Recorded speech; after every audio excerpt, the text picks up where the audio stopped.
చూడవచ్చు. అది ఎంతో భయంకరమైన లోయ. అందులో అవిశ్వాసులు మాత్రమే ప్రవేశిస్తారు. అందులో వారికి కఠినమైన శిక్షలు ఉంటాయి.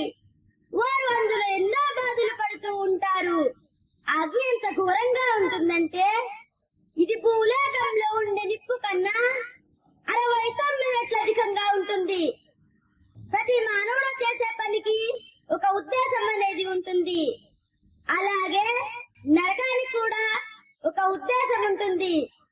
కానీ మానవులు అనుకుంటారు ఇది కేవలం ప్రజలను కాల్చే ఉద్దేశంతో సృష్టించబడింది అని అనుకుంటారు.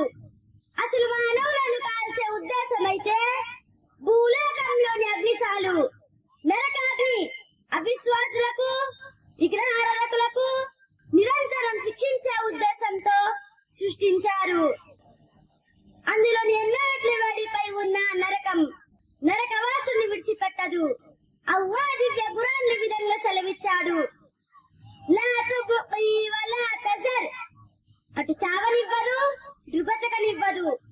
ఒకసారి ప్రవక్త సల్లల్లాహు అలైహి వసల్లం వారి కలలో కొంత వికారమైన మనిషిని చూశారు. అతన్ని పెడుతూ ఉన్నాడు. దాని చుట్టూ తిరుగుతూ మంటల్ని రాజేస్తున్నాడు.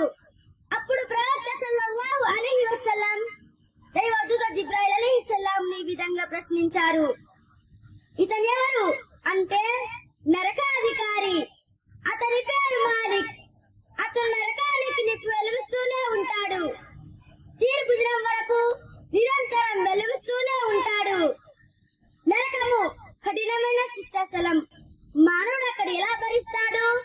ప్రపంచంలో నిప్పు చేతికి కొంచెం తగిలినా భరించలేని మనం ఆ నరకం యొక్క అగ్ని ఎలా భరించగలము? ఒక్కసారి ఆలోచించండి. అల్లాహ్ దివ్య ఖురాన్ ఈ విధంగా సెలవిచ్చాడు, సరాబీలుహుం మిన్ ఖతిరానిన్ వతగ్షా ఉజూహుమున్ నార్. తీర్పు దినం నాడు ఈ నరకాన్ని చూసి ప్రవక్తలు ఎంతో వణికిపోతూ ఉంటారు.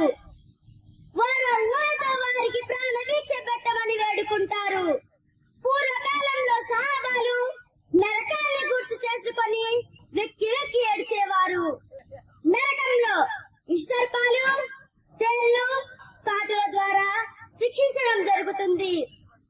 పాములు, తేళ్లు ఈ రెండు మానవుని యొక్క శత్రువులుగా భావించబడతాయి. ఈ రెండిటి పేరు వింటే మానవుడు భయపడతాడు. ఈ రెండు ఉన్న చోట మనిషి కూర్చోవడం కాదు కదా, అటువైపు వెళ్ళడానికి కూడా భయపడతాడు. అల్లాహ్ మనందరికీ ఎంతో అందమైన జీవితాన్ని ప్రసాదించాడు. దానికి బదులుగా మనం అల్లాహ్ యొక్క ఆరాధన చేసి స్వర్గాన్ని పొందే ప్రయత్నం చేయకుండా పాపాలు చేస్తూ ఉన్నాం. పాపాలు చేస్తే స్వర్గంలోనికి ప్రవేశించరు, నరకంలోనికి ప్రవేశిస్తారు.